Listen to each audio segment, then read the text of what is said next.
Builder company और marketing company में क्या फ़र्क है।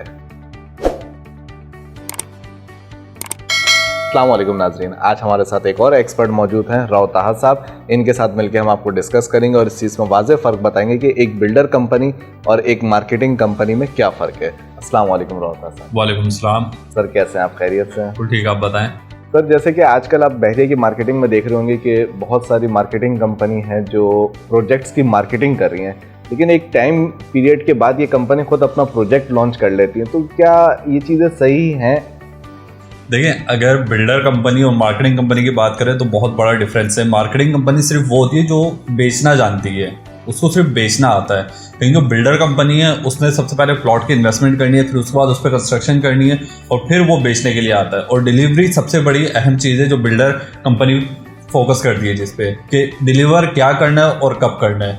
बहरिया टाउन कराची में ये सबसे खास बात है कि डिलीवरी का एक टाइम पीरियड बहरिया ने रखा हुआ है। कराची की तरह नहीं कि 4 साल का इंस्टॉलमेंट का प्लान है, लेकिन प्रोजेक्ट डिलीवर 7 साल में हो रहा है। तो बहरिया की तरफ से प्राइवेट बिल्डर के ऊपर ये एक SOP है कि आपने 3 साल के अंदर अंदर अपना प्रोजेक्ट तैयार करके पोजीशन देना है लोगों को जिनको आपने बेचा है। तो फिर मार्केटिंग कंपनी सोचती है कि हमने ये प्रोजेक्ट बेच दिया, ये प्रोजेक्ट बेच दिया, जब हम ये चीज़ बेच सकते हैं तो क्यों ना हम अपना ज़ाती प्रोजेक्ट लॉन्च करके उसको बेचें। अच्छा राव ताहा साहब, फिर ये है कि जिस तरीके से मार्केटिंग कंपनी जो है वो एक टाइम पीरियड के बाद अपने प्रोजेक्ट की लॉन्चिंग की तरफ जाती है, तो क्या इन्वेस्टर इस पर रिलाई करेगा कि वो एक मार्केटिंग कंपनी पे अपना पैसा लगाए जिसका कोई पास्ट एक्सपीरियंस कुछ नहीं होता है कि वो क्या प्रोजेक्ट बनाए, क्योंकि वो पहले बेच रहे होते हैं। तो इस पर क्या इन्वेस्टर को इन्वेस्ट करना चाहिए इस तरह की कंपनीज पे जो पहले मार्केटिंग कर रही थी, अब अपने प्रोजेक्ट लॉन्च कर दिए हैं?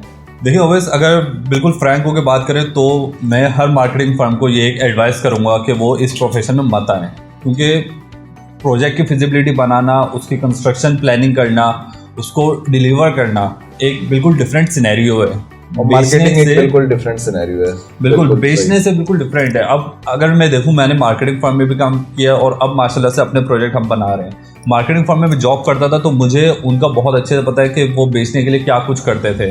तो वो अगर बेचने की तरफ रहें तो उनके लिए ज़्यादा अच्छा है, उनका बेचने में बहुत अच्छा काम चल रहा है तो वो प्रोजेक्ट बेचें और बाहर आ जाएं। लेकिन अपने प्रोजेक्ट की तरफ ना जाएं तो उनके लिए ज़्यादा अच्छा होगा।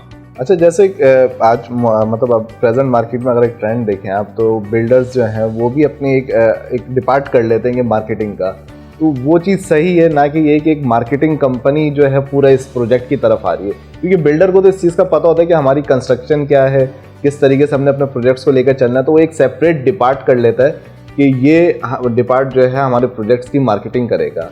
तो अब आप कह रहे हैं कि जो मार्केटिंग कंपनी वो अपने प्रोजेक्ट की तरफ ना आए, तो ये थोड़ा डिफरेंस नहीं आ रहा है इस बात पे? देखिए, अगर बिल्डर की बात करें तो बहुत सारे ऐसे बिल्डर होते हैं जिनके पास इतना टाइम नहीं होता कि वो अपनी पूरी मार्केटिंग टीम बनाएं, सेल्स एजेंट बिठाएं, सेल्स पर्सन बिठाएं और पूरा प्रोजेक्ट खुद से सेल करें। लेकिन बहुत सारे बहरिया टाउन कराची में भी आपको ऐसे बिल्डर मिलेंगे जो अपनी ही मार्केटिंग टीम बिठाते हैं, जो इनकी मार्केटिंग करती है, अपने ही सेल्स पर्सन बिठाते हैं ताकि वो उनको अपने प्रोजेक्ट के बारे में बता सकें कि क्लाइंट से आपने इन चीज़ों की कमिटमेंट करनी है कि हम ये चीज़ डिलीवर करेंगे। मार्केटिंग फर्म का यही होता है कि वो 10 वादे कर देते हैं कि बिल्डर आपको ये भी देगा, ये भी देगा, और फिर जब बिल्डर वो नहीं देता तो फिर बिल्डर बुरा बनता है इन्वेस्टर्स के सामने, एंड यूज़र के सामने, जो उसमें अपने रहने के लिए चीज़ खरीदते हैं। अगर किसी भी प्रोजेक्ट की बात करें, मार्केटिंग फर्म ने उनको बोल दिया कि भाई हम आपको ये भी करके देंगे, ये भी करके देंगे और टाइम पीरियड आपको 2 साल में डिलीवर करेंगे। लेकिन जो बिल्डर है उसने इंस्टॉलमेंट प्लान बनाया हुआ है 4 साल का, डिलीवर करे वो 3 साल में। तो यहाँ पे मिसकमिटमेंट होती है बिल्डर की। फिर एंड यूज़र यही सोचते हैं कि यार बिल्डर हमारे साथ धोखा कर रहा है, लेकिन उनको ये नहीं पता होता कि मार्केटिंग फर्म थी जिन्होंने अपने पास से ये सारी कमिटमेंट कर दी और फिर एंड में बिल्डर को बुरा बना दिया, क्योंकि मार्केटिंग फर्म तो प्रोजेक्ट बेच के अपना कमीशन लेके साइड में हो जाते हैं। तो मेरा आप सबको, इन्वेस्टर्स को और एंड यूजर्स को यही मशवरा है कि अगर आपने परचेजिंग करनी भी है तो डायरेक्ट बिल्डर से करें या फिर बिल्डर के ही सेल पर्सन से आप परचेजिंग करें। मतलब एंड यूज़र जो अपने इन्वेस्ट कर रहा है वो बहरिया के अंदर आकर पहले बिल्डर को देखे, उसका पास्ट एक्सपीरियंस देखे, क्या प्रोजेक्ट डिलीवर कर चुका है या किस प्रोजेक्ट पे काम कर रहा है, और उसके बाद फिर वो इन्वेस्ट करे, ना कि वो किसी मार्केटिंग फर्म पे जाकर कोई भी प्रोजेक्ट ले ले।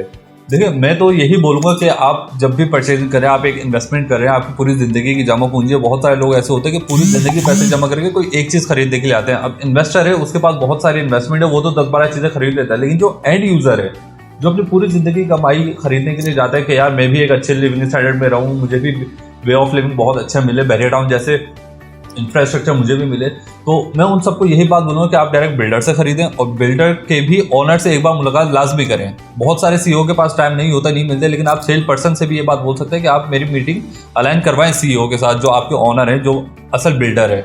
थैंक यू रोहतास साहब, बहुत अच्छी एडवाइस रही आपकी। इस पूरी वीडियो का कंक्लूजन यही है कि हम अपनी परचेजिंग करते वक्त इस चीज़ का ख्याल रखें कि बिल्डर से ले रहे हैं या मार्केटिंग फर्म से ले रहे हैं, क्योंकि इन्वेस्टमेंट बहुत कीमती इन्वेस्टमेंट होती है, आपकी बहुत मेहनत से ये इन्वेस्टमेंट बनी हुई होती है।